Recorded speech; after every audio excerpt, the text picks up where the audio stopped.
Hello everyone, स्वागत है आपका ट्रू एस्पायर में। इस वीडियो में हम डिस्कस करेंगे एमसीक्यूज जो कि है पॉलिटी के और प्रीवियस ईयर में वेरियस कॉम्पिटिटिव एग्जाम्स में पूछे गए हैं। तो शुरू करते हैं। पहला सवाल है, constituent assembly of India was established on. Options है 10 जून 1946, 9 दिसंबर 1946, 26 नवंबर 1949, 26 दिसंबर 1949। तो सही आंसर है इसका 9 दिसंबर 1946। इसी दिन बनाया गया था कॉन्स्टिट्यूएंट असेंबली और इसी दिन इसकी फर्स्ट मीटिंग भी हुई थी। कहीं के क्वेश्चन में ये भी पूछा जाता है कि फर्स्ट मीटिंग कब हुई थी कॉन्स्टिट्यूएंट असेंबली की, तो वो डेट था 9 दिसंबर 1946। The resolution for giving a constitution to India was adopted by the Constituent Assembly on. Option है 22 जनवरी 1946, 22 जनवरी 1947, 20 फरवरी 1947, 26 जुलाई 1946। तो सही आंसर है इसका 22 जनवरी 1947, option B. Who proposed the preamble before the drafting committee of the constitution? Preamble को propose किसने किया था? जवाहरलाल नेहरू ने, भीमराव अंबेडकर ने, बी.एन. राव ने, महात्मा गांधी ने। सही आंसर है जवाहरलाल नेहरू ने।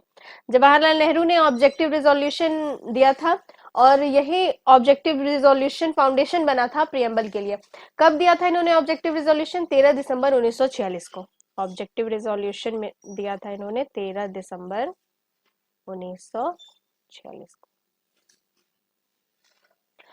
Who of the following presented the objective resolution? Objective resolution किसने प्रेजेंट किया था? ऑप्शन है भीमराव अंबेडकर, जवाहरलाल नेहरू, राजेंद्र प्रसाद, सी.डी. देशमुख। सही आंसर है option B, Pandit Jawaharlal Nehru. In relation to formation of Constitution of India, which of the following sentences is or are correct? Sentences है, resolution of objective by Nehru affected the making of constitution. Preamble fulfills various important objectives or aims. People of India ordered or directed the constitution. Head of the state is elected by people directly.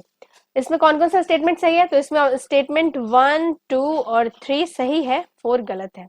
तो इस हिसाब से हमारा option हो जाएगा option A. Option A सही है। अब 4 कैसे गलत है? 4 मतलब हेड ऑफ स्टेट की बात कर रहे हैं हम, तो हेड ऑफ स्टेट कौन होता है? प्रेसिडेंट होता है। और प्रेसिडेंट जो होता है उसे पीपल डायरेक्टली नहीं चुनते हैं, बल्कि पीपल के द्वारा जो रिप्रेजेंटेटिव चुन के गए हुए हैं हाउसेज में, वो चुनते हैं प्रेसिडेंट को।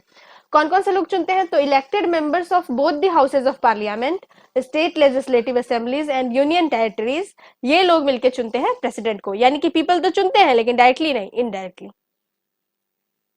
How many sessions of Indian Constituent Assembly were conducted for the formulation of Indian Constitution? कितने सारे सेशन हुए थे कॉन्स्टिट्यूएंट असेंबली के? ऑप्शन है 7, 9, 12, 15। सही आंसर ऑप्शन सी 12। 12 सेशन हुए थे, 11 सेशन हुए थे और जो लास्ट वाला सेशन हुआ था वो हुआ था 24 जनवरी 1950 में। ये लास्ट वाला सेशन साइन करने के लिए इसमें सारे मेंबर्स ने साइन किया था डॉक्यूमेंट पे। How much time the Constituent Assembly took to frame the Constitution of India? 2 साल 11 महीने 18 दिन, 2 साल 7 महीने 23 दिन, 3 साल 4 महीने 14 दिन, 3 साल 11 महीने 5 दिन। सही आंसर है। टाइम टोटल कितना लगा था? लगा था 2 साल 11 महीने 18 दिन कॉन्स्टिट्यूशन को बनाने में। अब यहाँ लिस्ट दिया गया है, 2 लिस्ट हमें मिलाना है। इस तरफ दिया हुआ है कि पहले vice president of constituent assembly कौन थे, ओरिजिनली और only Congress member of drafting committee कौन थे, member of constituent assembly representing Rajasthan princely state कौन थे, और chairman of union constitution committee कौन थे। तो पहले जो वाइस प्रेसिडेंट हुए कॉन्स्टिट्यूएंट असेंबली के वो थे एच.सी. मुखर्जी, यानी ए का हो जाएगा 4। तो हम अगर ये क्वेश्चन भी डील कर लेते तो ऑप्शन हमारे सामने है बी, क्योंकि एक बस बी ही है जिसमें ए का 4 दिया हुआ है, लेकिन बाकी के आगे का भी देखते हैं। आगे है only Congress member of drafting committee कौन थे, तो वो थे KM. Munshi. Member of constituent assembly representing Rajasthan princely state, Rajasthan princely state को कौन रिप्रेजेंट कर रहे थे, तो वो थे वी.टी. कृष्णमाचारी। और यूनियन कॉन्स्टिट्यूशन कमेटी के हेड थे जवाहरलाल नेहरू। तो सही ऑप्शन हो जाएगा इसके हिसाब से option B. Who among the following was the chairman of Union Constitution Committee of the Constituent Assembly? Option है भीमराव अंबेडकर, जे.बी. कृपलानी, जवाहरलाल नेहरू, अदाली कृष्णस्वामी अय्यर। सही आंसर है option C Jawaharlal Nehru. Who was the chairman of Provincial Committee of the Constituent Assembly? Provincial committee के chairman कौन थे? भीमराव अंबेडकर, जवाहरलाल नेहरू, राजेंद्र प्रसाद, सरदार पटेल? सही option D, Sardar Patel.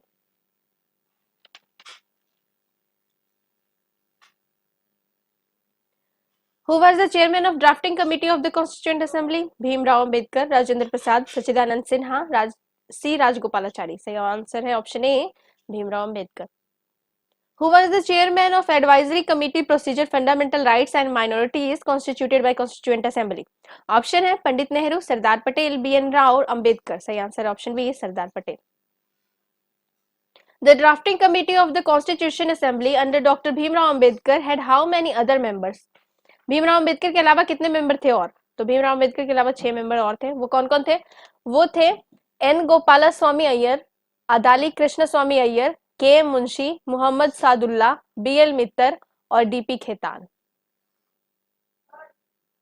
The Constituent Assembly set up by drafting committee under the chairmanship of Dr. Bhimrao Ambedkar on Constituent Assembly का जो drafting committee बना था वो कब बना था? ऑप्शन है 13 दिसंबर 1946, 3 जून 1947, 22 जनवरी 1947 या फिर 29 अगस्त 1947। तो सही आंसर ऑप्शन डी, 29 अगस्त 1947। इस दिन बनाया गया था ड्राफ्टिंग कमेटी और जिसके चेयरमैन कौन थे? भीमराव अंबेडकर थे। Who was the constitutional advisor at the time of formation of constitution? Constitutional adviser कौन थे उस टाइम? कॉन्स्टिट्यूशन जब बन रहा था तो उस टाइम थे B N Rau. The first draft of constitution was prepared by options है B N Rau, K M Munshi, Bhimrao Ambedkar, K Santhanam. सही answer option A, B N Rau. When did the Constituent Assembly adopt the national flag? National flag को कब adopt किया गया था?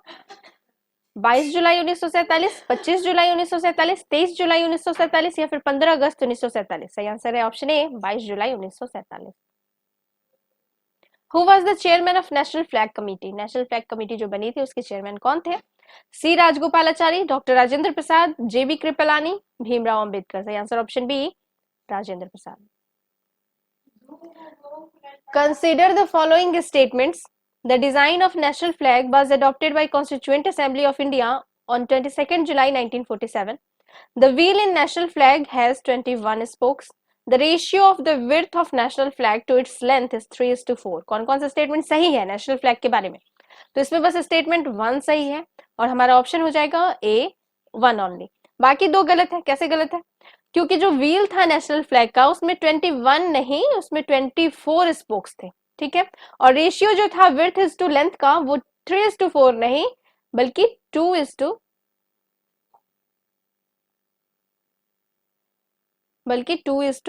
था।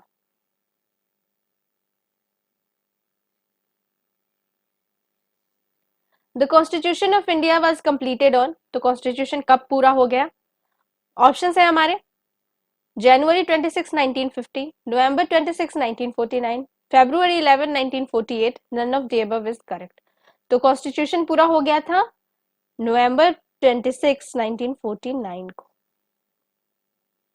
Constitution of India came into force on 26 January 1950, 23rd January 1950, 15th August 1947, 26 दिसंबर 1949। तो सही answer option ए, 26 जनवरी 1950 को लागू हो गया था हमारा कॉन्स्टिट्यूशन, तभी तो हर एक 26 जनवरी को हम मनाते हैं अपना Republic Day. Bhimrao Ambedkar was elected to the Constituent Assembly from West Bengal, Bombay Presidency, Middle India, Punjab? सही आंसर है Bombay Presidency. Constituent Assembly was Congress and Congress was India. Who said this? किसने कहा ये बात कि कॉन्स्टिट्यूएंट असेंबली कांग्रेस है और कांग्रेस ही इंडिया है? ऑप्शंस है ऑस्टिन, सी आर एटली, विंस्टन चर्चिल, लॉर्ड माउंटबेटन? सही आंसर ऑप्शन है Austin.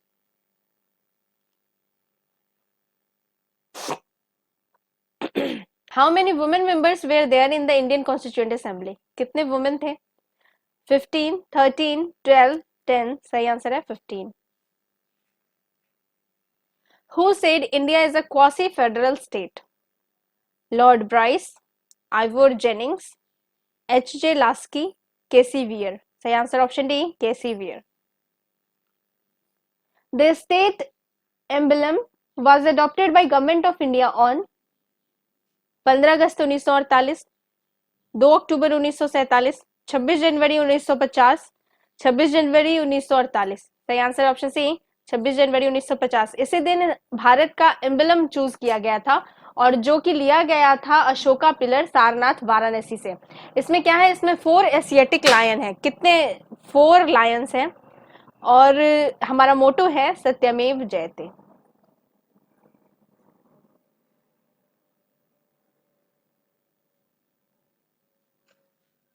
Deferment of adult franchise for 15 years advocated in the Constituent Assembly by doctor Rajendra Prasad, Jawaharlal Nehru, Maulana Azad, Bhimrao Ambedkar.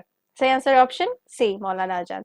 Adult franchise कहने का मतलब ये कि मौलाना आजाद ने ये बात कही कि जो भी भारत के एडल्ट 15 इयर्स के हो गए हैं उन्हें वोट देने का अधिकार दिया जाए।